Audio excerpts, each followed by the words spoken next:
Cinderella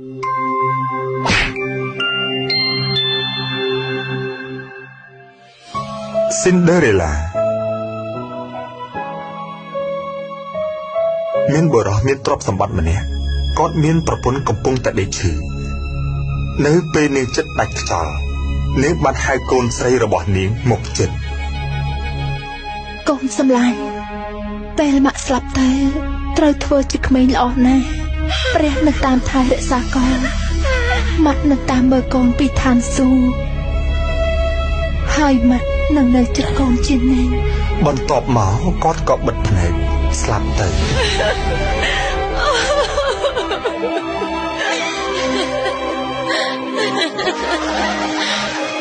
គាត់សម្រេចចិត្តរៀបការម្ដងទៀតដើម្បីមានអ្នកជួយថែរក្សា Cinderella គាត់បានរៀបការជាមួយស្ត្រីមេម៉ាយម្នាក់ដែលមានកូនស្រី2នាក់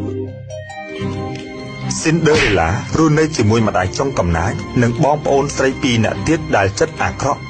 ពួកគេតែងតែធ្វើបាប Cinderella រាល់ថ្ងៃនាងធំឡើងខ្លាចជាអ្នកបម្រើរបស់ពួកគេនាងធ្វើគ្រប់ការងារផ្ទះទាំងអស់ថ្ងៃមួយ Cinderella កំពុងបោសផ្ទះបងប្អូនស្រី2នាក់របស់នាងកំពុងតែអង្គុយលើសាឡុងញ៉ាំផ្លែឈើបន្ទាប់ពីញ៉ាំហើយបងប្អូនស្រីចុងម្នាក់បានបោះសម្បកទៅលើកម្រាលម្ដាយចុងបានចូលមកឃើញក្នុងបន្ទប់មិនទាន់ស្អាត Cinderella សម្អាតផ្ទះឲ្យស្អាតឯងខ្ជិលមែនឯងមិនអាចធ្វើការងារនៅម្នាក់ឯងបានទេហ៎ចាម៉ា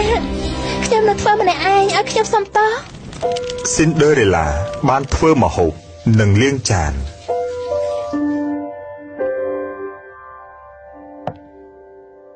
ខ្ញុំសុំញ៉ាំដែរតើបានទេម៉ាឯងអាចស៊ីម្ហូបសល់ពីយើងបានណា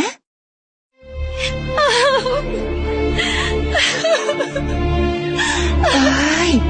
ឯងឈប់សម្ដែងទៅហើយទៅលាងចានទៅ